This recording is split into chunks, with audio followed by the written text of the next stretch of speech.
Szemét. Kint voltál és horti ellenes vagy. Zsidó kurva anyádat, azt, hát megtakapott tőlem, amit akar. Creo que sus raíces nunca le abandonaron. Sus orígenes. Vörös kommunista zsidó. Miraba a la vida a través de esos ojos. Nunca olvidó quién era.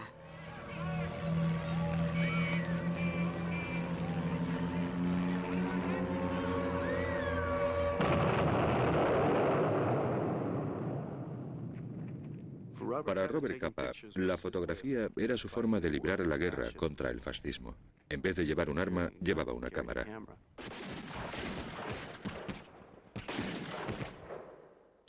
Yo creo que su obra nos enseñó mucho, porque se enfrentó a circunstancias muy crueles.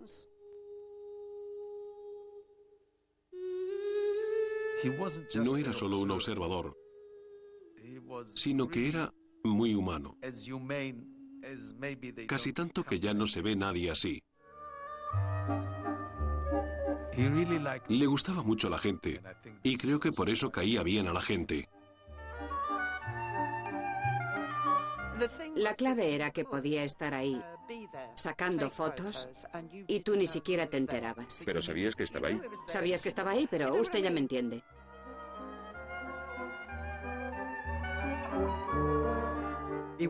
Era una de esas personas que te hacía sentir que le conocías de siempre. Podías hablarle de cualquier cosa.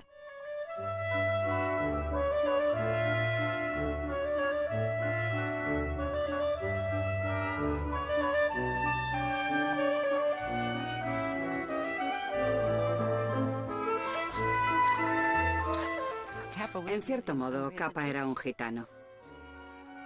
Los gitanos deambulan. Y él deambulaba.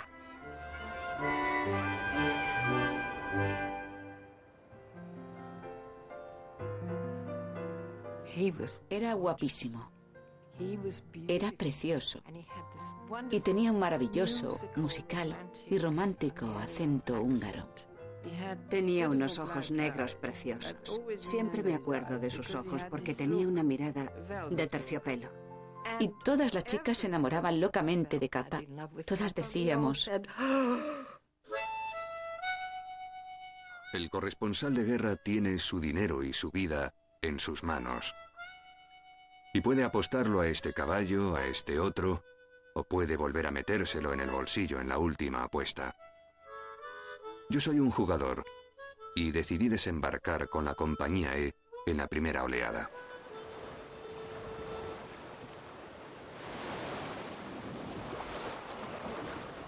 No fue bonito.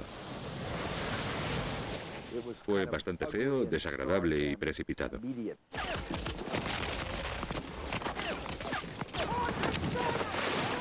Las imágenes eran un conjunto de caos y locura. Hice todo lo que pude con mi cámara para que el 6 de junio del 44 quedara exactamente como las fotografías de Bob Capa. Estas fotos, como los poemas, se cantará en los tiempos sombríos.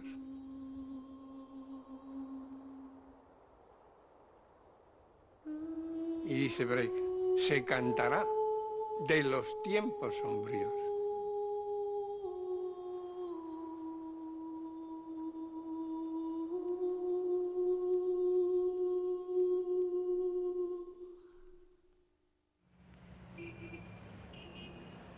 Robert Capa nació en París a los 22 años. Había llegado unos años antes como refugiado de la Alemania nazi. Antes de convertirse en Robert Capa se llamaba André Friedman. Había huido de Alemania con una cámara y poco más. Era tan pobre que a menudo pasaba hambre. Cuando estaba desesperado, iba a un café, pedía un croissant y robaba la bandeja entera.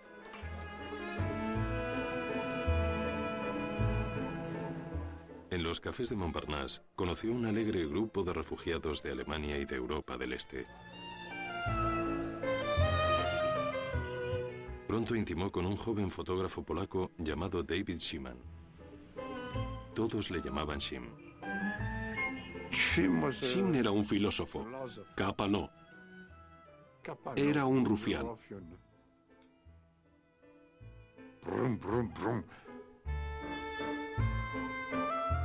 Henri Cartier-Bresson procedía de una adinerada familia francesa, pero se había rebelado contra la vida burguesa para convertirse en artista. Los tres éramos muy distintos y muy amigos al mismo tiempo. Había una unidad de metas, pensamientos.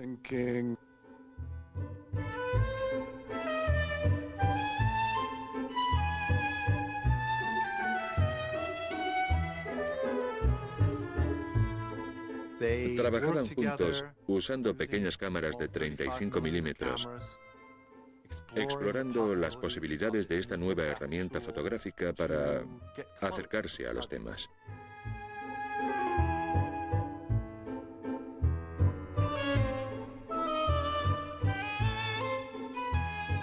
Los tres estaban tan unidos que la gente los llamaba los Tres Mosqueteros.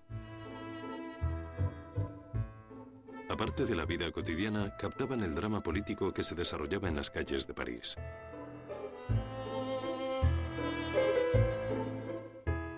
Una coalición de grupos de izquierda llamada Frente Popular se presentaba a las elecciones exigiendo mejores condiciones para los trabajadores.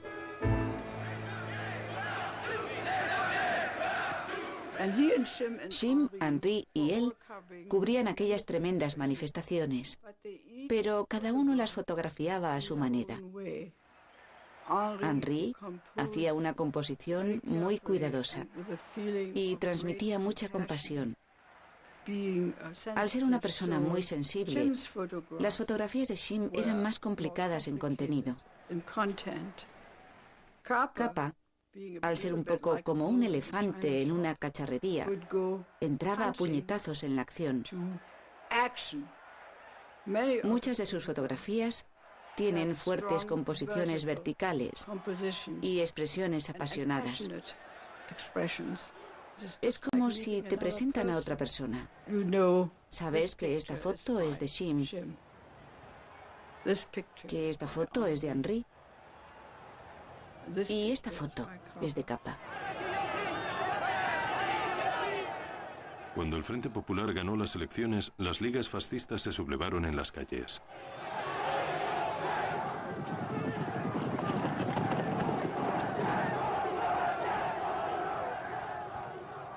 Las revistas francesas advertían del fin de la civilización. Con imágenes atrevidas y muy expresivas, denunciaban el oscuro panorama político en Europa y la amenaza del creciente ejército de Hitler. En las revistas alemanas también aparecieron artículos antifascistas.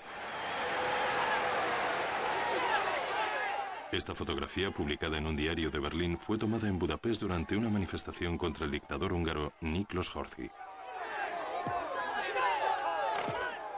Uno de los manifestantes era un André Friedman de 17 años.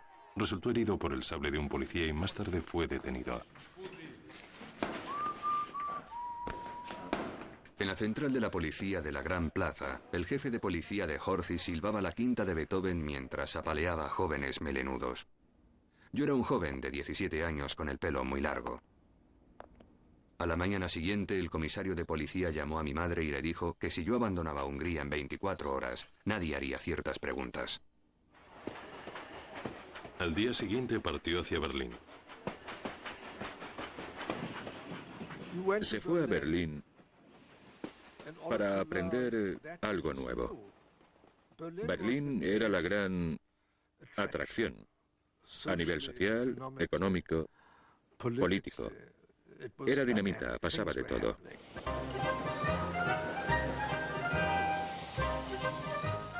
Los nazis aún no habían ocupado el poder cuando Capa llegó a Alemania. Berlín era la capital cultural del mundo. Capa se matriculó en clases de periodismo en la Escuela Radical de Estudios Políticos.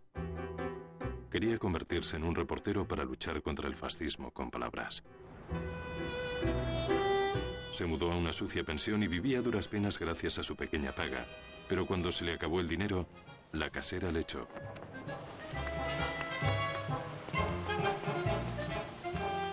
Siempre me había encantado la sensación de la lluvia en la cara, pero ahora la lluvia, sin tocarme la cara, iba directa a mis zapatos. Nunca había pensado que la pobreza tuviera algo que ver con los zapatos. Ahora cuando veo a algún pobre, le miro a los pies. Para mí era Bondi. Le llamábamos Bondi, nunca Capa. Porque ese nombre surgió mucho después. Eva Besnio era una amiga de la infancia de Budapest y acababa de abrir su estudio de fotografía en Berlín. Vino a visitarme y me dijo, ¿la fotografía es una buena profesión? Fue justo así. Y yo le dije, Bondi, no se puede hablar de la fotografía de esa forma.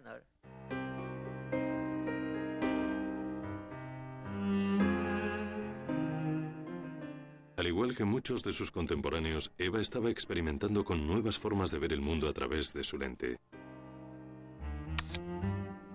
Formaba parte de un grupo de fotógrafos de vanguardia que habían emigrado a Berlín desde Hungría. Ser húngaro es un problema. Si tu idioma está muy limitado por el tamaño del país en el que has nacido, tienes que buscar un lenguaje universal. Escribir con la luz. La fotografía es algo perfecto para un húngaro. La fotografía estaba floreciendo en Berlín. Algunos de los mejores reporteros gráficos estaban representados por una agencia llamada Defot, dirigida por un húngaro. Yo le llevé a Defot y les dije, tengo aquí a un chico muy bueno, muy inteligente y listo. ¿Podéis darle un trabajo? Y me dijeron, está bien, dile que venga. Yo metí a Capa en la fotografía y estoy muy orgullosa de eso. Capa hizo recados y trabajó en el cuarto oscuro durante un año, pero entonces surgió una oportunidad extraordinaria. León Trotsky iba a hablar en Copenhague y todos los fotógrafos de Defot estaban ocupados. Capa dijo, dejadme ir y yo le haré una foto. Dejadme probar. Trotsky estaba en el exilio, perseguido por asesinos soviéticos, y las medidas de seguridad eran muy fuertes. Llevaba una pequeña Leica en el bolsillo, así que la gente no creía que era fotógrafo. Cuando llegaron unos obreros para meter unas tuberías de acero en la sala, yo me uní a ellos y mi pequeña Leica y yo nos fuimos a buscar a Trotsky. Sus fotografías de Trotsky transmiten perfectamente el carisma y la pasión de este ardiente revolucionario. Y las fotos se publicaron con mucho éxito no solo en Alemania, sino en todas partes. Capa estaba a las puertas de una gran carrera con solo 18 años, pero su éxito en Alemania tenía las horas contadas. Pocos meses después, Hitler se hizo con el poder y Capa sabiamente abandonó el país. Era imposible que se quedara, porque era judío, era de izquierdas. Y toda la agencia de foto donde trabajaba se hundió por ser demasiado de izquierdas. Capa fue una persona desplazada toda su vida. Tuvo que abandonar Hungría por su participación en temas políticos y tuvo que huir a Berlín. Fue una persona desplazada en muchos aspectos. Veía la vida desde ese papel, con esos ojos. Nunca olvidó qué era o quién era, de dónde venía. Yo creo que tenía, como suele decirse, una carga muy pesada. André Friedman creció en Budapest, una ciudad dividida por la riqueza, las clases sociales y la geografía. De niño vagaba por las hermosas calles de Buda, donde adinerados aristócratas pasaban las horas en elegantes cafés.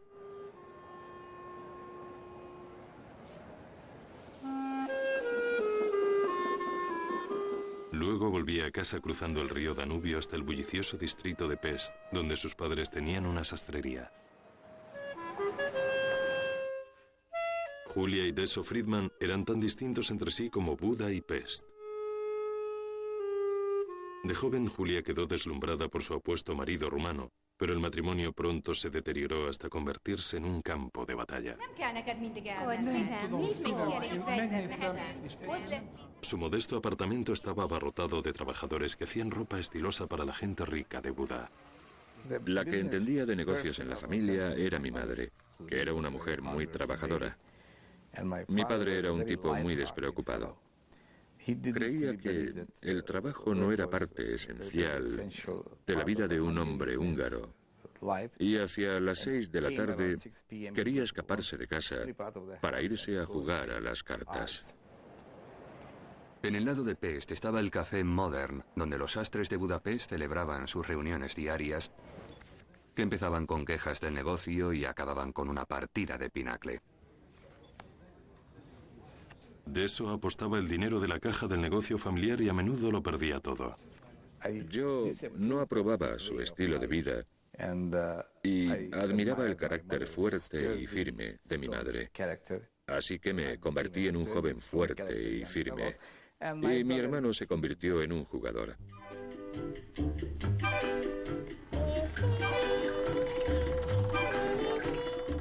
Uno de los primeros trabajos de Capa en Francia fue fotografiar la vida de lujo en la Riviera. Se gastó todo el dinero que le habían adelantado en una semana. Cuando le preguntaron, él insistió en que tenía que vivir el lujo para poder fotografiarlo. Y que lo sentía, pero que le habían robado la Leica de su jefe en la playa al irse a dar un baño.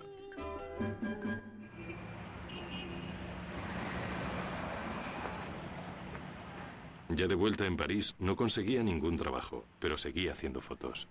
Solía venir y revelar sus fotografías en el pequeño cuarto oscuro de mi padre. Y cuando no tenía tiempo para quedarse, simplemente dejaba las películas delante de la puerta, porque siempre iba corriendo por ahí como un loco. Capa no tuvo el menor éxito pidiendo trabajo a los editores franceses. Tal vez le resultaba muy difícil tener disciplina. De hecho, la disciplina solo le llegó con Gerda.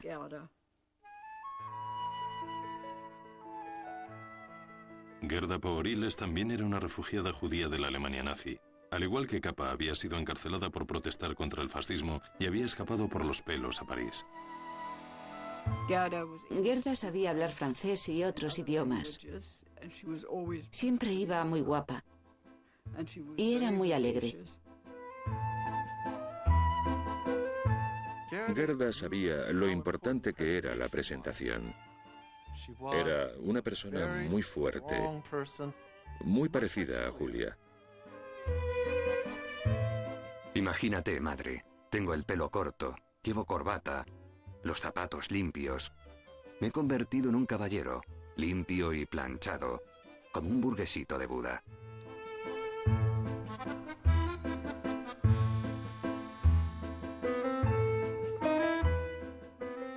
Su relación sería tormentosa y complicada, pero en el verano de 1935 estaban simplemente enamorados.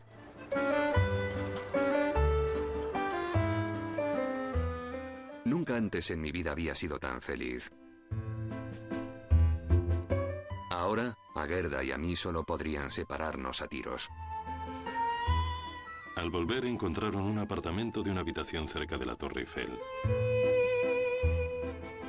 Yo sabía que era lo mejor de su vida en aquella época. Estaba muy... Era pura pasión.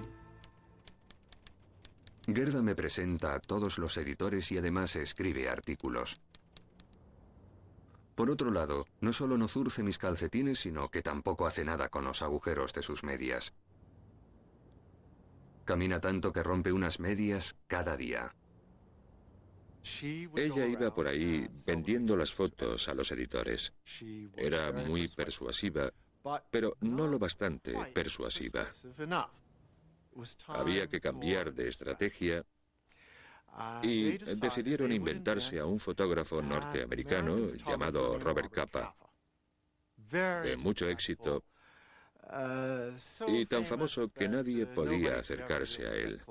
Siempre estaba por ahí trabajando o de vacaciones en un hotel de lujo. Al parecer sacaron el nombre de Capa del cineasta Frank Capra, que acababa de ganar un Oscar. Y entonces Gerda decidió que, como le gustaba a Greta Garbo, ella se llamaría Gerda Taro y que trabajarían juntos como socios. Con el tiempo se descubrió el engaño, que André Friedman hacía las fotografías que Gerda vendía como si fueran de Robert Capa. Y lo que decidieron en aquel momento fue que, como las fotografías eran tan buenas y se las estaban publicando, André Friedman podía convertirse en Robert Capa. La gente dice que creó su propio personaje, pero él encajaba en ese perfil. Creó un personaje que sacaba provecho de todas sus cualidades innatas.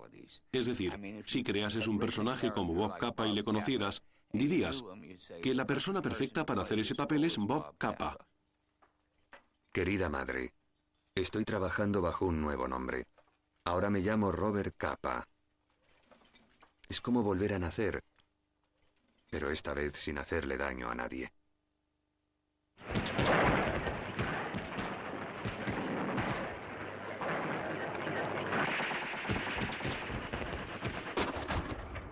No puede hablarse de la guerra de España sin hablar de Capa y de sus fotos, pero muy particularmente de esta foto.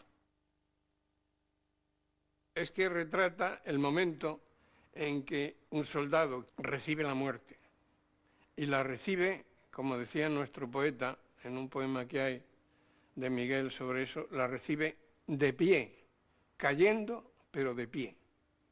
Pierde la vida y mantiene la dignidad.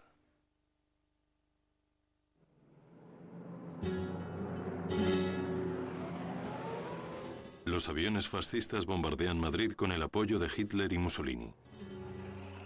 Madrid estaba sitiado. Madrid fuimos un campo de experimentación de todas las armas que entonces habían modernísimas y que las tenía Alemania.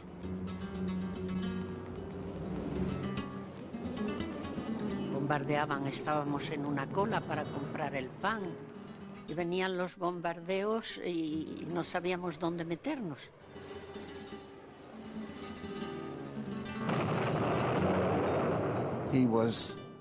Estaba más que ansioso por mostrar los efectos de la guerra sobre la gente corriente, y las fotos que pudo sacar mostraban a la población aterrada.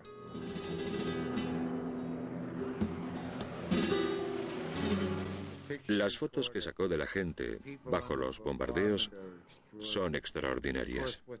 Claro que lo que no se ve, pero conviene saber, es que él estaba ahí parado mientras los demás corrían.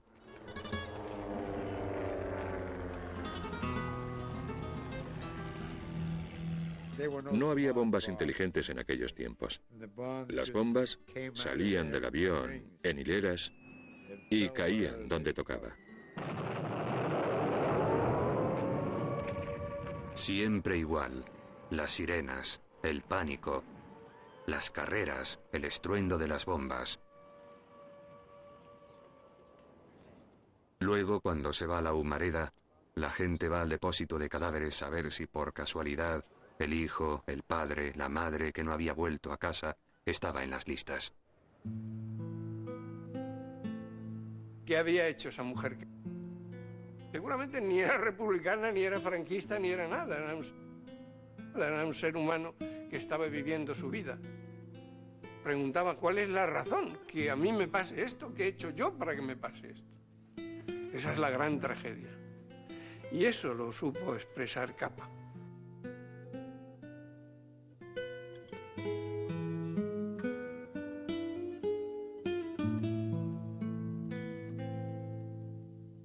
Las fotografías de Capa se publicaron en diarios y revistas de todo el mundo.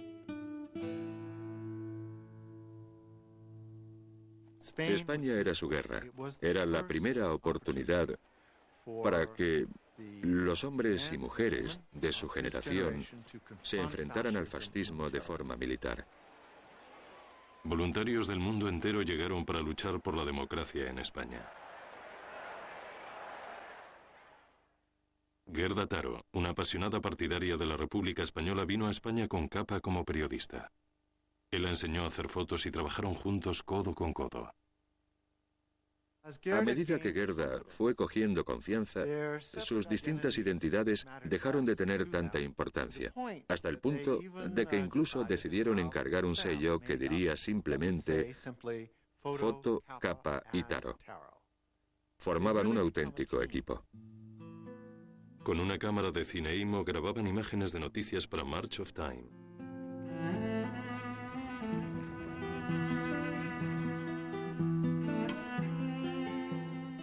Acampaban con los soldados y captaban su vida cotidiana con las cámaras. Es probable que Gerda grabara estas imágenes de Capa. Yo no recuerdo fotos de otras guerras que hayan estado tan concentradas en los soldados rasos. No en las figuras, no en todos los oficiales, sino en la gente de las trincheras. Estaban dispuestos a morir por aquella causa. Se jugaron la vida muchas veces para cubrir la lucha de cerca.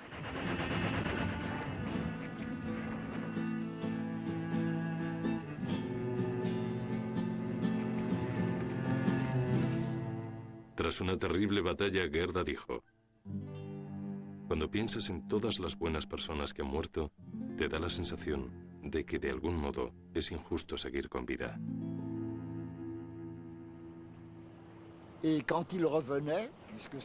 Cuando volvieron, porque fueron varias veces, vi su trabajo. Y cuando me reuní con ellos, vi a una pareja enamorada y daba gusto verles. Se amaban y trabajaban muy bien juntos. Era ideal, de verdad, pero muy breve.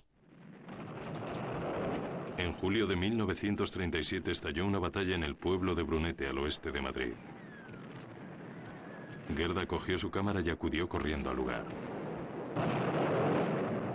Fue la batalla más violenta. Duró 21 días y hubo muchas bajas. ¿Qué quiere que le diga? Entraron 2 batallones y solo salió uno. Un general le ordenó a Gerda que se marchara, pero ella se negó. Nada podía detenerla y saltó al campo de batalla tomando fotos mientras corría.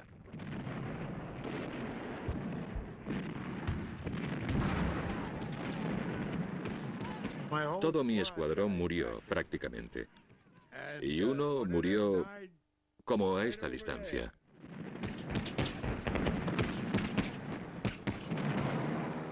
Los soldados republicanos empezaron a retirarse. Los tanques y los camiones iban tambaleándose por el campo bajo el bombardeo de aviones y artillería. Entre el caos y el pánico, los tanques republicanos perdían el control. Gerda iba montada en el lateral de un coche cuando un tanque chocó contra ella. Murió al día siguiente.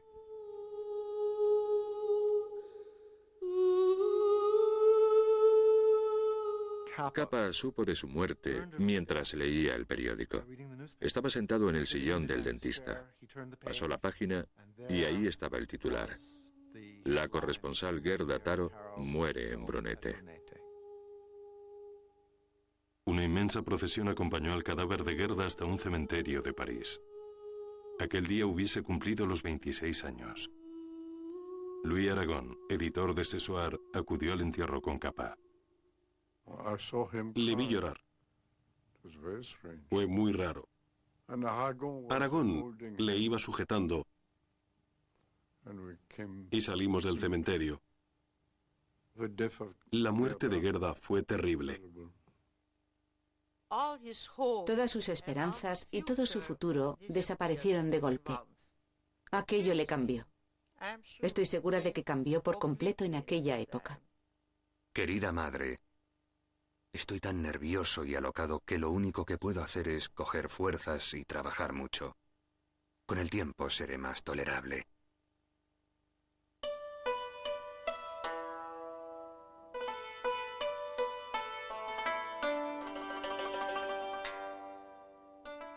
Capa se fue a la otra punta del mundo para intentar olvidar su dolor.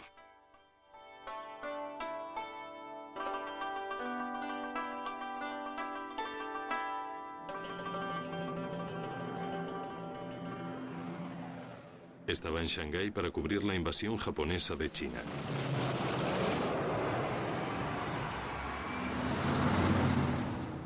Capa trabajaba con un equipo de rodaje que había conocido en España.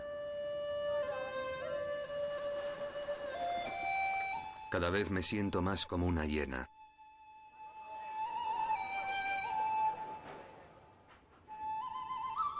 Aunque conozcas el valor de tu trabajo, se te mete bajo la piel. Todo el mundo sospecha que eres un espía o que quieres ganar dinero a costa de otras personas.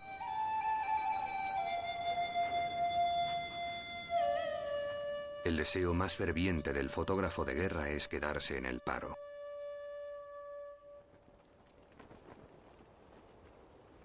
Seis meses más tarde volví a España.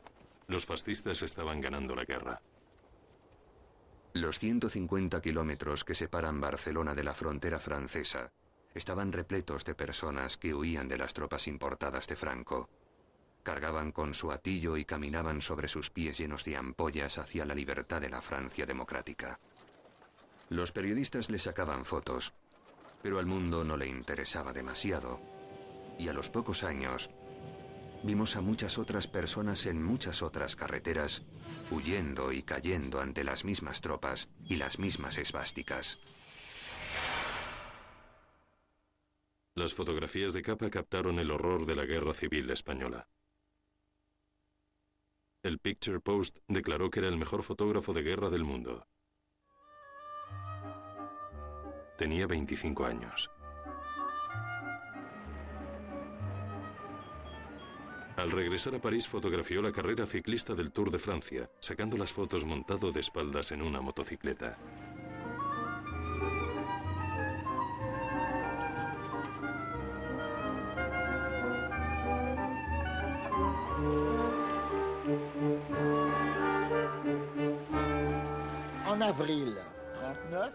En abril de 1939 yo estaba en Megève, en los Alpes franceses. Estaba esquiando. En un momento dado me paré y otro esquiador se cayó justo delante de mí. Me miró y era Capa.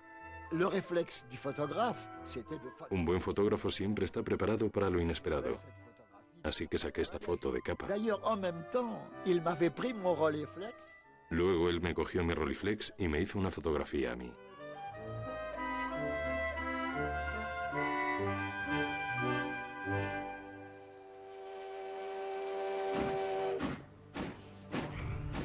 En junio de 1940, París cayó ante las tropas nazis.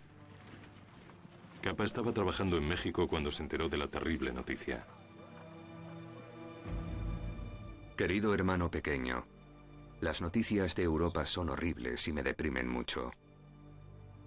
El mundo nunca ha sido tan triste como ahora.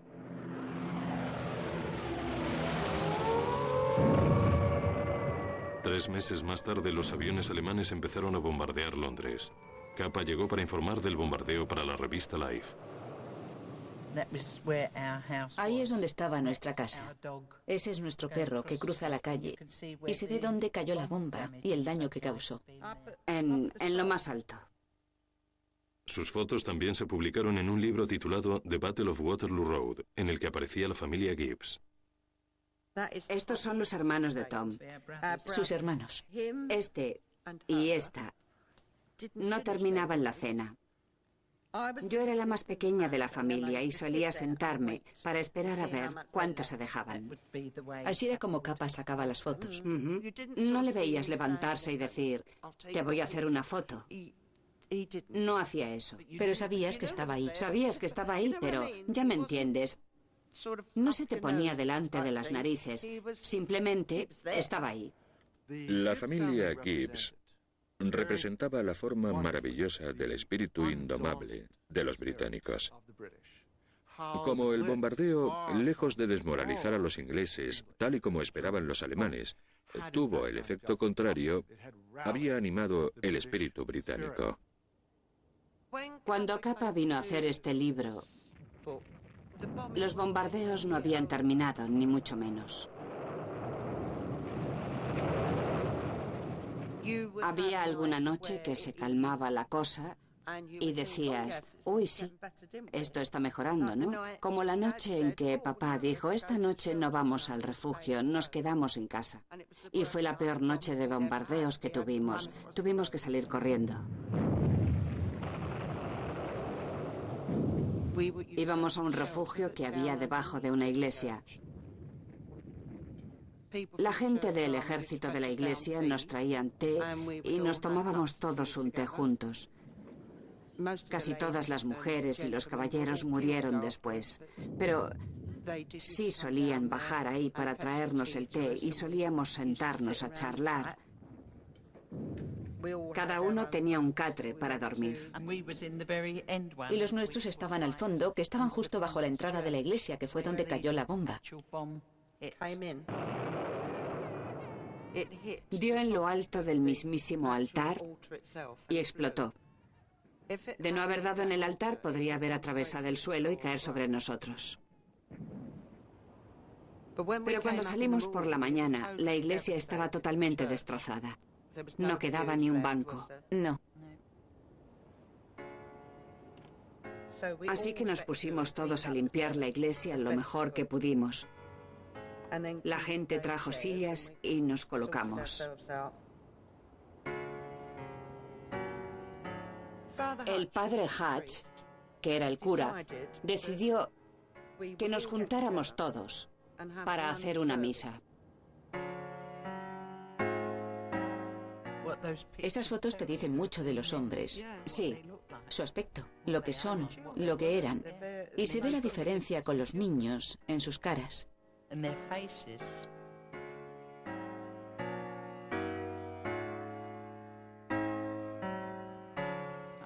Es decir, no todo el mundo puede sacar unas fotos como esas. Está ahí. Él lo llevaba dentro. De Inglaterra, Capa se fue a Nueva York. Su madre y su hermano se habían mudado allí unos años antes y vivían en el Upper West Side. Julia estaba encantada de tener a sus 2 hijos con ella. Se encontraba desarraigada y se aferró a Capa. Pero él no paraba mucho por ahí. Bob era sin duda el hijo preferido de Julia desde que nació, porque tenía un pequeño sexto dedo y ella pensó que iba a ser una persona muy especial. Él sabía cómo hacerla feliz con muy poco tiempo. Por ejemplo, cuando ella iba a París, él le enviaba rosas al hotel, se la presentaba a todos sus amigos y la sacaba por ahí, pero luego volvía a desaparecer. Capa se fue al oeste para fotografiar una cacería de alces. Me he convertido en un auténtico vaquero. Son grandes, duros y sanos. Y se divierten mucho con todo lo que hacen. Les trae sin cuidado lo que ocurre en Europa. Trabajaba para la revista Life en artículos que le llevaron por todo Norteamérica.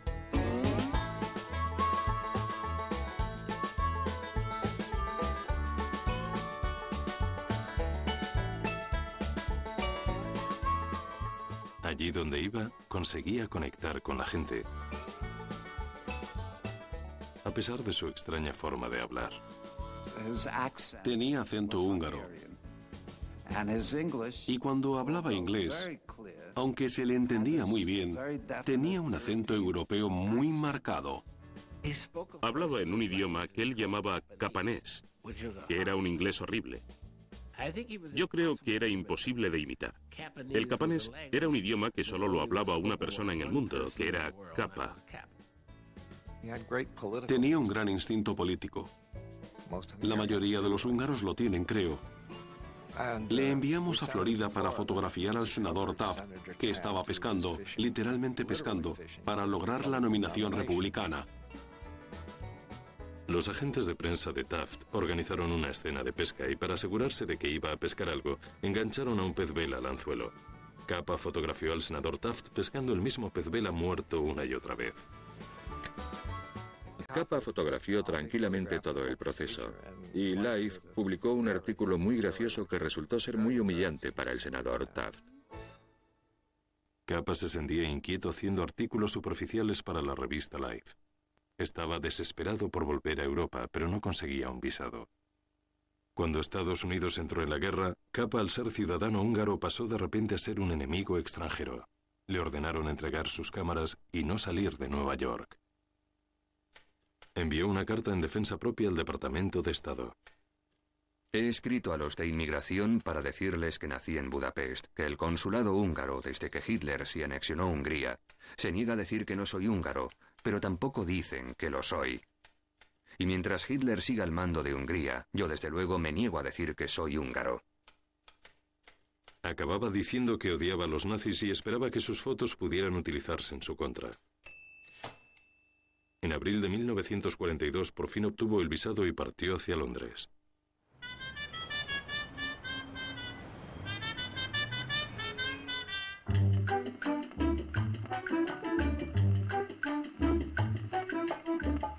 Le dije la verdad sobre mi habilidad para bailar. Ella dijo que la rumba no la bailaba tan mal y que podía mejorar en poco tiempo. Yo le contesté que en 10 años nadie había logrado ninguna mejora. Ella me dijo que tenía una idea nueva y yo me temía que yo tenía otra. Capa la llamaba Pinky por su pelo de color fresa. Se conocieron en Inglaterra mientras Capa aguardaba la acreditación del ejército de Estados Unidos. Ella estaba casada con un piloto, lo cual le daba un punto inalcanzable perfecto. Como preparación para la vida en el frente, se encargó un uniforme especial en un sastre de Bond Street. Se despidió de Pinky y partió hacia el norte de África. Le dije que era un gitano y un periodista, que lo sentía mucho y que me alegraba mucho, porque era demasiado encantadora.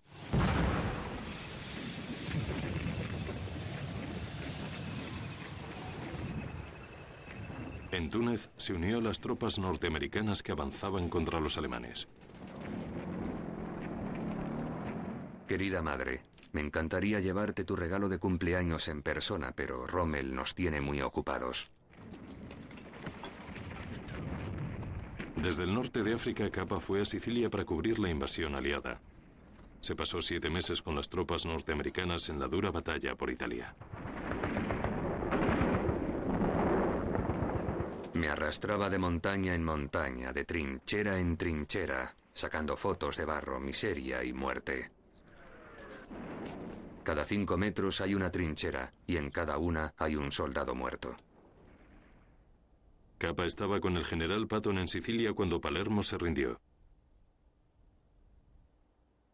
Entre las ruinas de Nápoles fotografió una trágica historia. Unos niños se habían enfrentado a los alemanes, sus odiados aliados, disparándoles con todo lo que encontraban. Muchos niños murieron. Dentro de la sala había 20 ataúdes primitivos, no muy bien cubiertos con flores, y demasiado pequeños para ocultar los sucios piececillos de los niños. Esos niños napolitanos habían robado rifles y balas para luchar contra los alemanes durante 14 días. Esas fueron las verdaderas fotos de la victoria. Tras pasar casi un año en el frente, Capa ansiaba volver a Londres y a Pinky. Sabía que la invasión de Francia era inminente. Se alegró al ver que Pinky le estaba esperando. Se mudaron a una suite del lujoso Hotel Dorchester y decidieron gastarse el dinero de sus patentes por todo lo alto. Periodistas de todos los países aliados se estaban reuniendo en Londres para aguardar la invasión de Francia. Llegó Ernest Hemingway, que se había hecho amigo de Capa durante la guerra en España. Su mote era papá, y pronto le adopté como un padre. Para demostrar mi devoción y prosperidad, le organicé una fiesta. La atracción de bebida gratis unida al señor Hemingway resultó ser irresistible. Era época de comer, beber y ser feliz, ya que al día siguiente podías morir. Capa era sin duda uno de los más vitalistas, de los más juerguistas y de los más jugadores. La gente dice que a los jugadores les gusta perder, que lo más emocionante es perderlo todo y luego renacer. Cientos de barcos zarpan bajo el manto de la noche para llevar a los soldados aliados a la batalla más decisiva y brutal de la guerra, la invasión de Normandía. A las 4 de la madrugada nos reunieron en cubierta. 2000 hombres en silencio absoluto. No sé en qué pensaban, pero era una especie de plegaria. Capa escogió la misión más peligrosa, acompañar a los primeros soldados que desembarcarían en la playa de Omaha. Sería el único fotógrafo en la primera oleada.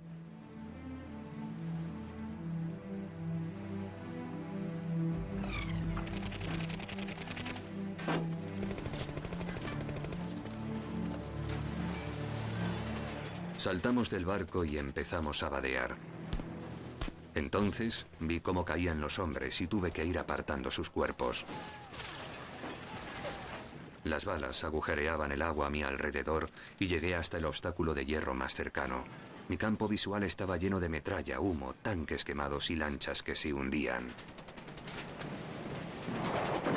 Cada trozo de metralla encontraba algún cuerpo. No me atreví a apartar los ojos del visor y frenéticamente saqué foto tras foto. Todo se desmoronó. Todo para lo que habíamos entrenado pareció irse por la borda. Estaba tan agotado física y mentalmente que me desmayé ahí mismo. Era una lucha no contra los alemanes, sino una lucha para sobrevivir, para salvar la vida. Y, por fortuna, yo pude hacerlo. Esta fotografía de Ed Regan es una de las pocas fotos de Capa que sobrevivieron al día D. Un ayudante nervioso en el cuarto oscuro de Londres estropeó casi todos los negativos. Solo se salvaron 11 imágenes. La revista Life las publicó todas. Es una pena que las otras 134 fotografías que se destruyeron en el laboratorio no pudiesen ser vistas por el mundo entero, porque probablemente Capa tenía el mayor documento gráfico de aquella invasión y de aquella mañana. Aquella mañana, Capa se había subido a una lancha llena de heridos y moribundos que volvía a Inglaterra. Le ofrecieron un avión para llevarle a Londres, pero se negó. Regresó a la cabeza de playa en el primer barco disponible. Casi 10.000 soldados aliados murieron en las playas de Normandía. Capa permaneció con las tropas norteamericanas mientras se abrían paso por Francia.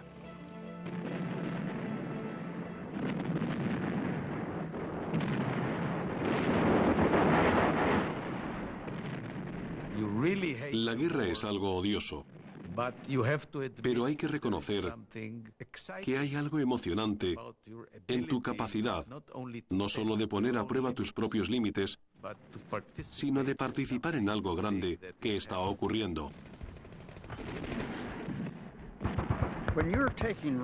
Cuando corres un riesgo y tu vida está en peligro, la adrenalina te sube con tanta fuerza que te sientes más vivo cuanto más cerca estás de la muerte que en circunstancias normales.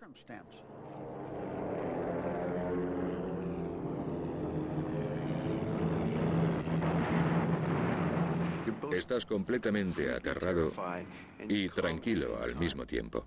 Intentas concentrarte en la cámara y mirar por un agujero. Y ese agujero se convierte en una película que estás viendo a través de la lente. Eso te ayuda a aparcar el miedo.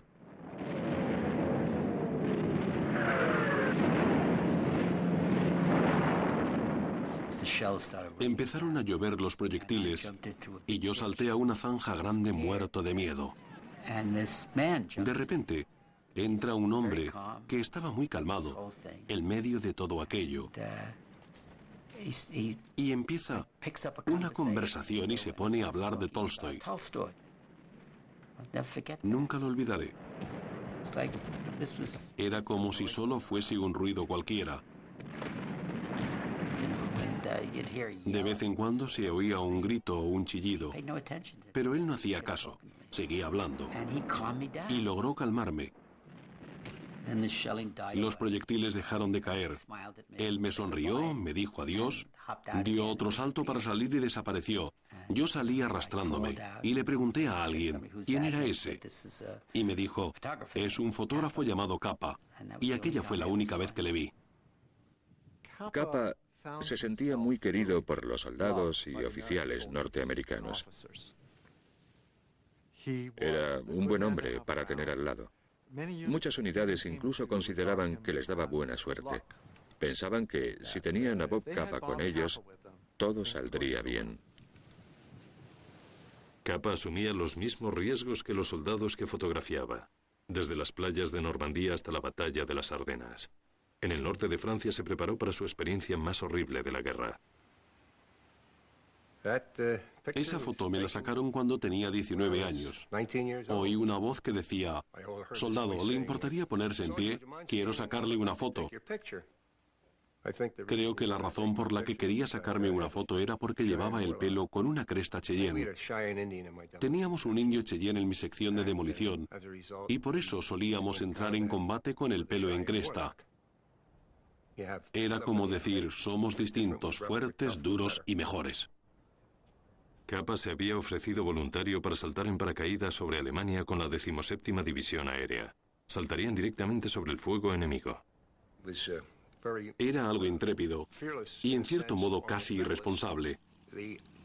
Se trataba de sacar fotografías y él hacía casi cualquier cosa por conseguir buenas fotografías desde cerca de la acción.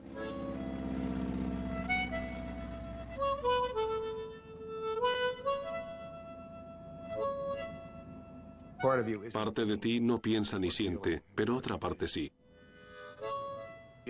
Sabes que te vas. Bueno, el avión está en el aire, así que sabes que te vas. Y no estás muy seguro de qué te vas a encontrar al llegar. Solo sabes lo que se supone que va a haber. Empecé a pensar en toda mi vida. Era como una película en la que el proyector se había vuelto loco. Vi todo lo que había comido, todo lo que había hecho, y llegué al final en 12 minutos justos. 200 metros más abajo estaba el Rin. La luz se puso verde y los chicos gritaron ¡Umbriago!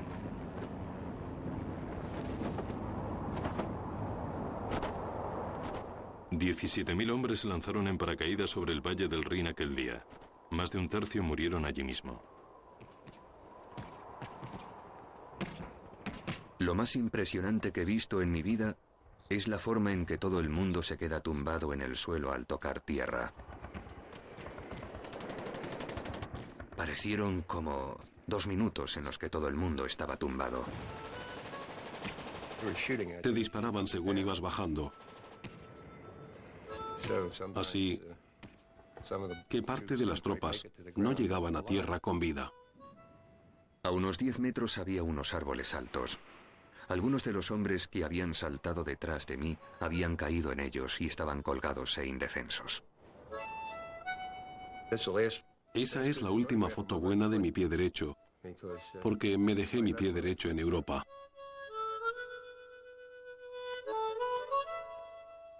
La guerra es espantosa y alguien tiene que mostrarla. A menudo me pregunto si yo hubiera sido capaz de eso, para serle sincero. Una cosa es ir a un sitio donde te van a disparar, pero donde tú puedes disparar también. Si no tienes más que una cámara, las balas no se paran con una cámara.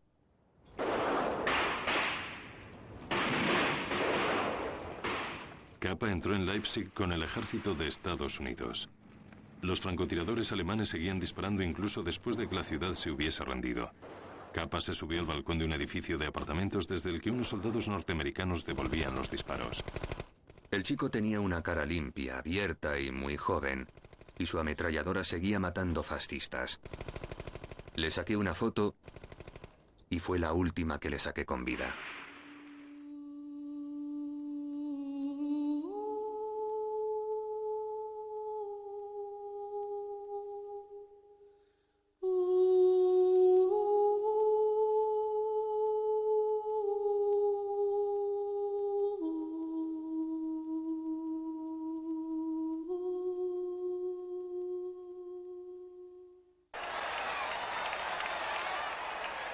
Para Capa, el momento más importante de la guerra había sido la liberación de París. El camino a París estaba abierto y todos los parisinos estaban en las calles para tocar el primer tanque, para besar al primer hombre. Nunca se había visto a tanta gente, tan contenta y tan temprano por la mañana. Sentía que esa entrada en París estaba organizada especialmente para mí. En un tanque fabricado por los norteamericanos regresaba a París, la hermosa ciudad donde había aprendido a comer, beber y a amar.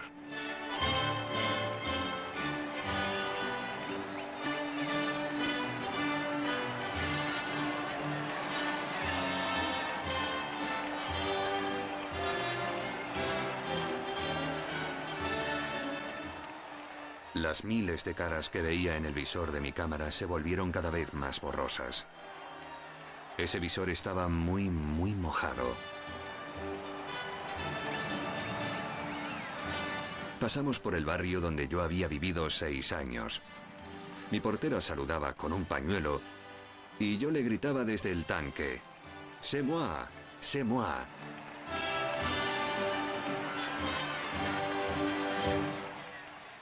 Capa llevaba casi una década luchando contra los fascistas, en España, en China, en el norte de África y por toda Europa. Tenía 32 años y la guerra por fin había terminado.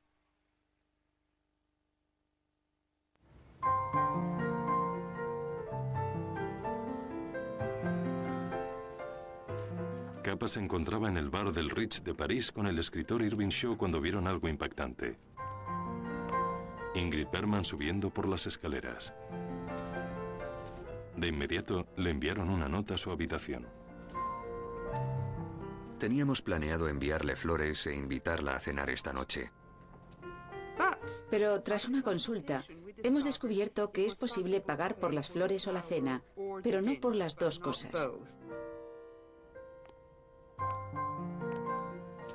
Mi madre fue a cenar y Bob Capa le pareció tremendamente encantador y divertido. Y de hecho, se enamoró de él. Bergman se encontraba de gira por Europa para entretener a las tropas norteamericanas. Cuando Capa fue destinado a Berlín, volvieron a encontrarse. Es tu mente feliz la que amo, y hay muy pocas mentes felices en la vida de un hombre. Bergman terminaba de ganar un Oscar por su papel protagonista en Luz que agoniza, y pronto tuvo que regresar a Hollywood para su siguiente film. Protagonizaba el thriller romántico de Alfred Hitchcock, Encadenados. A mitad del rodaje llegó Capa. Entró en el plató como fotógrafo. Capa alcanzó un momento en su carrera en el que ya no quería ser fotógrafo de guerra y pensó que le gustaría meterse en el mundo del cine. El mundo del cine, a diferencia de la guerra, es bastante aburrido.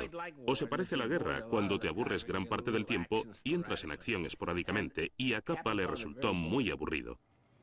Capa acudía al plató todos los días, pero Bergman y él debían tener mucho cuidado para no mostrar sus sentimientos en público. Años más tarde, ella revelaría su aventura en su biografía. Eso de estar enamorada de Capa mientras todavía estaba casada no fue fácil. No fue nada fácil, dice, porque yo era muy moral, muy puritana, digamos, pero tenía muchas ganas de estar con él. Mientras esperaba oportunidades para ver a Bergman a solas, Capa exploró el mundo social de Hollywood. Por supuesto, tenía mucha aceptación social. Primero, era atractivo. Tenía un buen sentido del humor. Era famoso en ciertos círculos. Y era soltero. Pero Capa no era feliz en la fábrica de sueños. Me dijo: no soporto ir a las casas de los demás, por eso no me gusta Los Ángeles, porque ahí todo se hace en casa de los demás.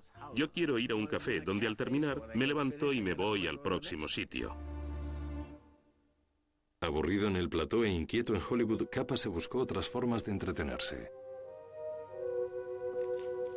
Hizo una breve aparición como Hams el egipcio en una película de serie B titulada Tentación. Where's Abdallah? Abdallah sick. Me cousin, doing work. Me Hamza. All right, bring us the coffee, Abdallah. Me Hamza. Never mind, make it quick. Pero decidió que el mundo del cine no era para él. Hollywood es el mayor vertedero que jamás he pisado. Se despidió de Berman y se fue a hacer un reportaje en Turquía. Mi madre estaba preparada para pedir el divorcio y casarse con Capa. Pero él le dijo, no puedo casarme contigo. Si mañana me dicen que vaya a Corea y estamos casados y con un hijo, no podría ir a Corea y eso es imposible. No soy de los que se casan. So that's it. You won't stay here and I can't go with you. It would be the wrong thing. Al parecer, Hitchcock escribió La ventana indiscreta, inspirándose en el romance entre mi madre y Bob Capa. Can you see me driving down to the fashion salon in a Jeep, wearing combat boots and a 3-day beard? Will that make a hit? Well, I could see you looking very handsome and successful in a dark blue flannel suit. Now, let's stop talking nonsense, shall we? Guess I'd better start setting up for dinner. No estaba hecho para casarse. Era un soltero. Le encantaba estar rodeado de amigos y chicas. Pero atarse a un sitio con alguien, yo creo que le daba mucho miedo. Vuelvo a ser un periodista y me gusta. Duermo en hoteles desconocidos, leo de noche. Da gusto trabajar, pensar, estar solo.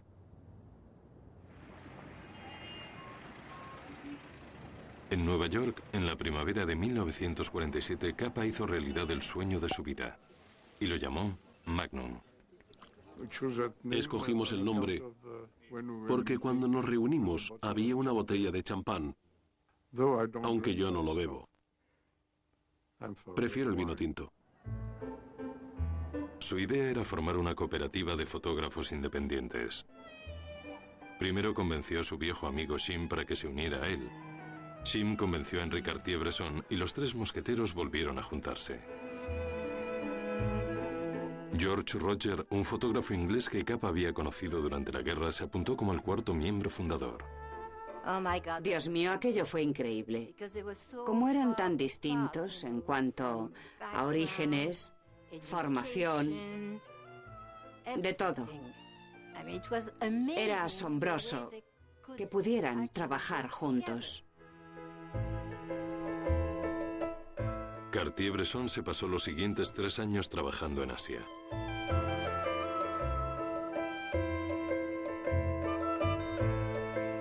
George Roger remontó el Nilo para cubrir las regiones más remotas de África.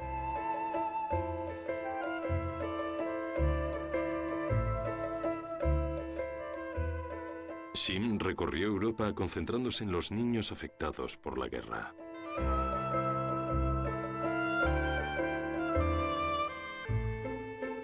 Capa se convirtió en un fotógrafo ambulante. Su primer gran trabajo para Magnum fue en la Unión Soviética. John Steinbeck, que había sido corresponsal de guerra con Capa, le ayudó a conseguir el visado. Y cogieron un avión para Moscú. Solo queríamos saber qué aspecto tienen los soviéticos, qué comen, cómo hacen el amor y de qué hablan.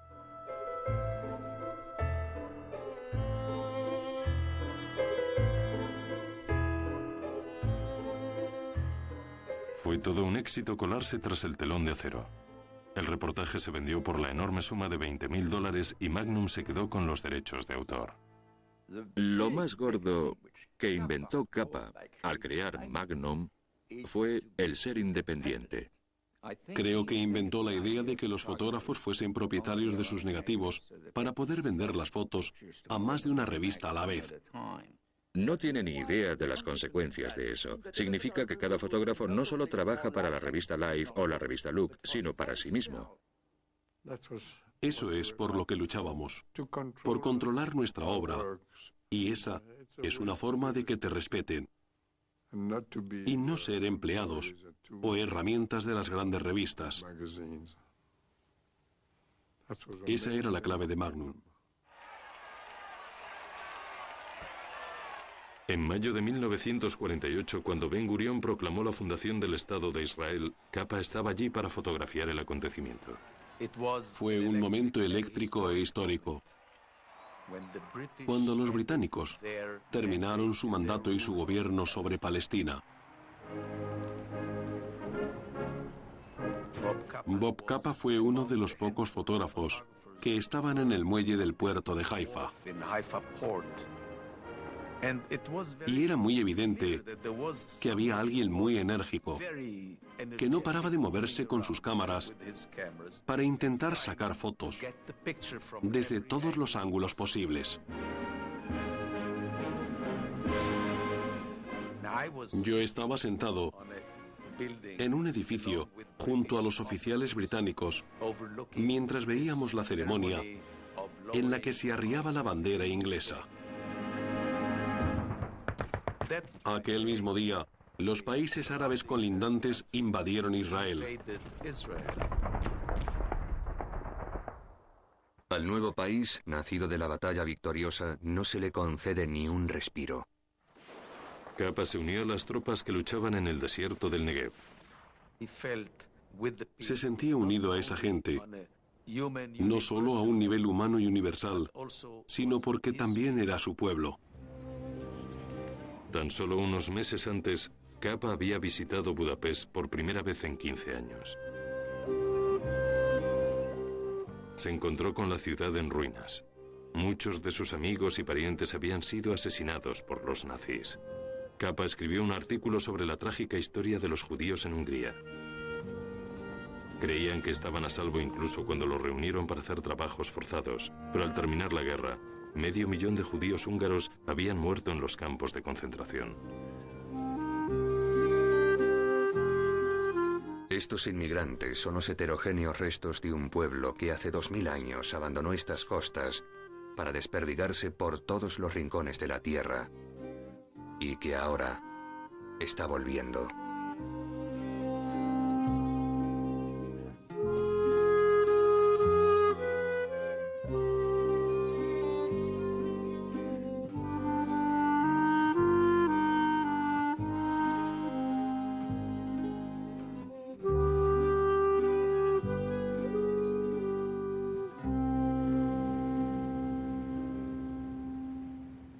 Todos los soldados eran muy jóvenes. Todos esos chicos y chicas de 17 y 18 años de los que formaba parte tenían algo muy ingenuo, esperanzador y muy romántico, mientras que hoy en día creo que ya no somos tan románticos.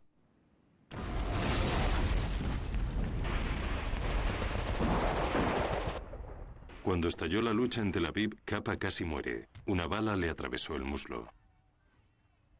Esta vez han ido demasiado lejos, o más bien, demasiado cerca. Juró que nunca más volvería a arriesgar la vida para fotografiar la guerra.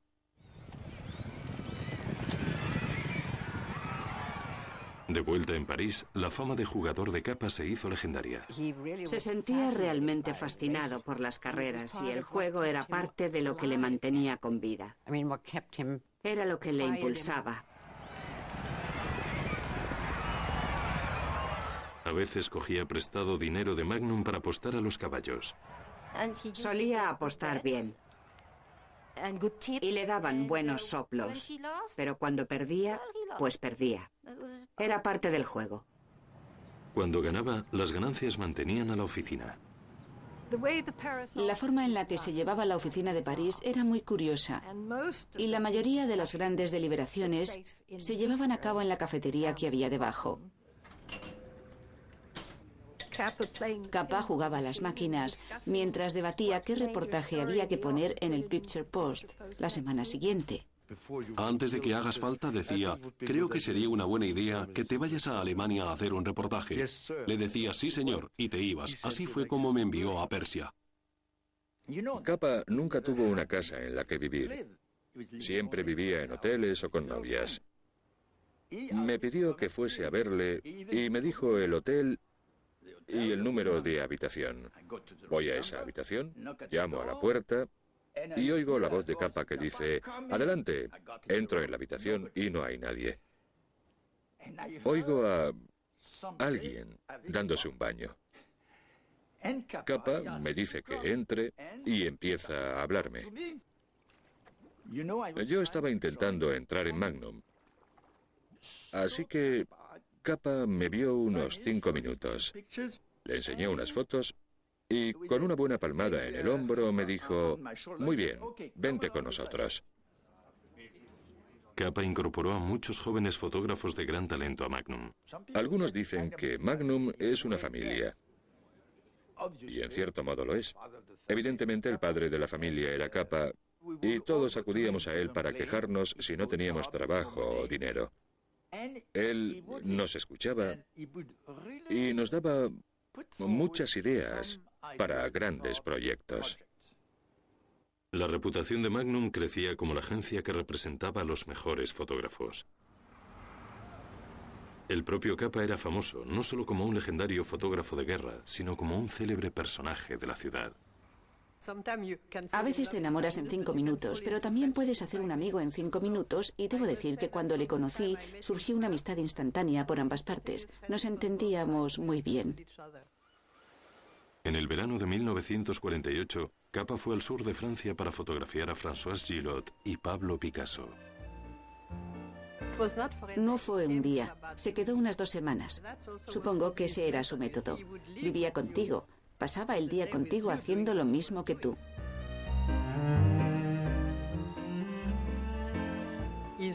Vivía a un ritmo muy rápido. Todo lo que hacía no lo hacía despacio, lo hacía de forma instantánea.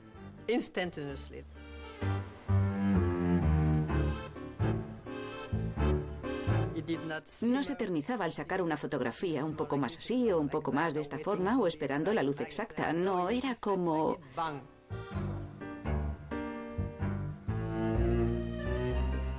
Por eso, lo que sí podías decir es que Capa te entretenía.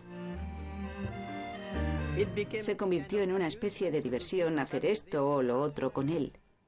Con Capa simplemente vivías con él y delante de él. Capa se había convertido en el hombre que él mismo había inventado. Un fotógrafo norteamericano de éxito que siempre estaba trabajando, fotografiando y codeándose con los ricos y famosos del mundo entero. Aquella fue la mejor época para Capa, pero muy pronto se convertiría en su peor época. A 1953 lo llamó su año negro. Un día en París recibió una llamada de la Embajada de Estados Unidos para que devolviera su pasaporte. Aquello fue un golpe tremendo para él. Podría decirse que su mundo se vino abajo. Era el apogeo de la Guerra Fría. Aunque se había hecho ciudadano estadounidense, su viaje a la Unión Soviética y su participación en la Guerra Civil Española se consideraban pruebas de simpatía hacia el comunismo. Pero en realidad, Capa había tomado una decisión respecto al Partido Comunista hacía mucho tiempo. Cuando tenía 17 años se había reunido en secreto con un reclutador comunista. A las 4 de la mañana habíamos cubierto casi todas las calles de Budapest y todos los aspectos de la revolución mundial. A él le pareció que yo era un peludo intelectual con 5 libros medio digeridos y un padre burgués. A mí me pareció que sus opiniones eran mucho menos radicales de lo que me esperaba y que su altivez era una actitud bastante pretenciosa. Decidí no unirme al Partido Comunista. Aunque creía en la justicia social, era demasiado listo desde una edad muy temprana para caer en la propaganda y en las seducciones del comunismo. Sin su pasaporte, Capa no podía trabajar como periodista. Tuvo que pagarle a un abogado 3.000 euros para que limpiara su apellido y recuperase su pasaporte. Sentía una ansiedad terrible por tener dinero suficiente para mantener el negocio en marcha y estaba harto de tener que llevar todo el peso de Magnum sobre sus hombros. Para huir de sus problemas, Capa se recorrió Europa fotografiando a estrellas de cine, haciendo reportajes sobre la vida en las estaciones de esquí para las revistas Illustrated y Holiday. Creo que interpretaba un papel en la vida, pero su lado alegre, divertido, bebedor, juerguista, amante, nunca pudo ocultar del todo esa especie de nostalgia que se le notaba y se le veía en los ojos. Su amigo Irwin Shaw escribió: «Solo por la mañana muestra Capa que la tragedia y las penas que ha vivido le han dejado huella». Luego, Capa se bebe un cóctel fuerte y burbujeante, se prueba su sonrisa de tarde y pone rumbo cuidadosamente despreocupado a esos lugares en los que este hombre sin hogar puede sentirse en casa. Para las jóvenes modelos, para todas esas chicas que llegaban a París, Capa era como un gran dios, excepto por una mujer, que yo creo que fue su gran amor, Jamie Hammond. Ella era lo único que realmente le importaba. Jamie era una de las pocas personas en las que Capa confiaba. Tengo que volver a hacer algo, no solo para ganarme la vida, sino para volver a vivir, para volver al trabajo de verdad. El periodo de Deauville, de Biarritz y del cine sí acabó. A principios de 1954, Capa tuvo una buena noticia. Había recibido una invitación para ir a Japón a exponer su obra. Tuvo una gran bienvenida, como un héroe, cosa que era en cierto modo. Y creo que eso le vino muy bien para la moral, ¿sabe? Estoy muy feliz en Oriente. Japón es el paraíso de un fotógrafo.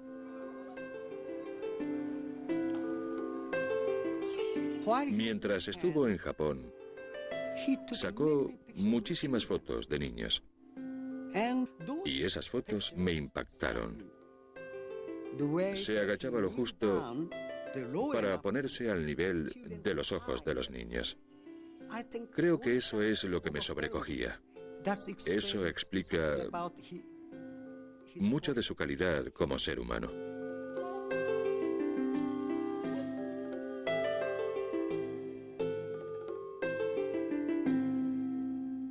Era una gran oportunidad para él, pero por desgracia a las 2 semanas le ofrecieron un trabajo de la revista Life para cubrir la guerra de Francia en Indochina. Le llamé a Tokio y le dije: Bob, oye, no hace falta que vayas, esa no es nuestra guerra. A Cornel Capa le inquietó saber que su hermano podía irse a otra guerra.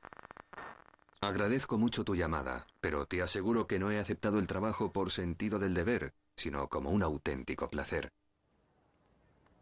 Yo creo que lo que más le costó fue volver a ser Capa. Quería volver a trabajar y esperaba hacerlo en Vietnam. Lo que me asombró de Capa fue que era una figura legendaria. Ya había cubierto 4 guerras antes de llegar a Vietnam. Y me esperaba alguien mucho mayor, pero era muy joven. Me pareció muy joven. Yo tenía 29 años y él 40. Estaba encantado de que los vietnamitas estuvieran ganando la guerra. Encantado, igual que yo. No había la menor duda. Era un deseo ferviente que teníamos.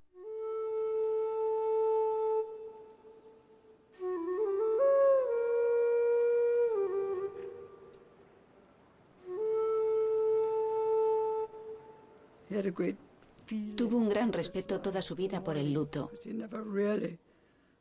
porque nunca llegó a superar la pérdida de Gerda. Así que en Vietnam fotografió a una mujer sentada junto a la tumba de su marido o de su hijo. Capa fotografió al pueblo vietnamita que vivía a la sombra de la guerra. Pensaba llamar al reportaje Bitter Rice, arroz amargo.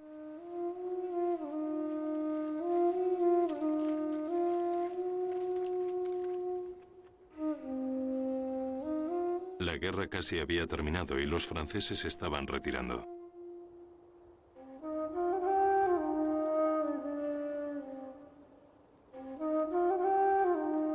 Capa se unió a un convoy francés en una misión de última hora en el delta del Río Rojo.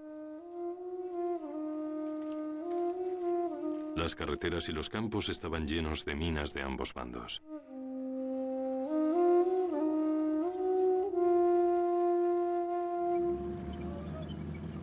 Capa iba con unos pocos periodistas y soldados. Le advirtieron que no se separase del convoy. Tenía un dicho muy famoso que era algo como, si la foto no es lo bastante buena es que no estabas lo bastante cerca.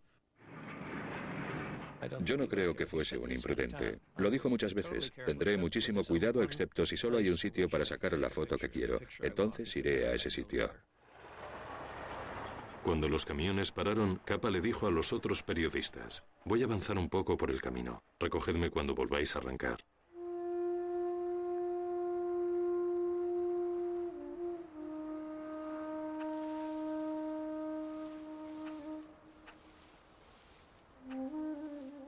Solo con ver las fotos se ve que iba con los soldados.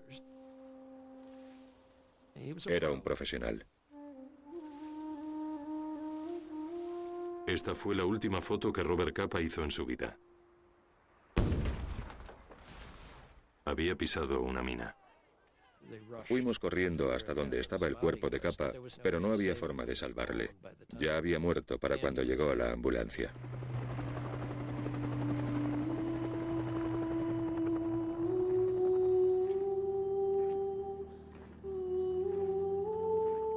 Robert Capa recibió un entierro militar en Hanoi.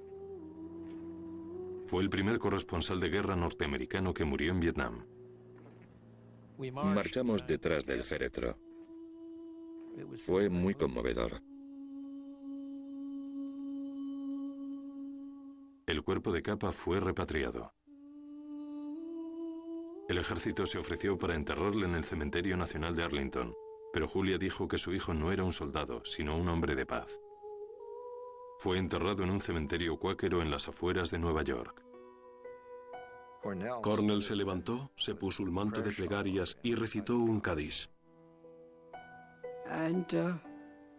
Julia quería meterse en la tumba. Julia se quedó medio oída durante años. Nunca superó su muerte. Robert era su orgullo, la alegría de su vida.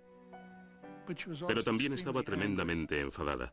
Estaba enfadada con todo el asunto que le puso en peligro, cuando era una época en la que debía haberse retirado del peligro. Capa había cubierto innumerables batallas de 5 guerras libradas en 10 países distintos. Dejó tras de sí 70.000 negativos, un extraordinario documento de la oscuridad de la guerra y la luz del espíritu humano. Fotografiar es una forma de amar y de odiar al mismo tiempo. La lucha debe continuar.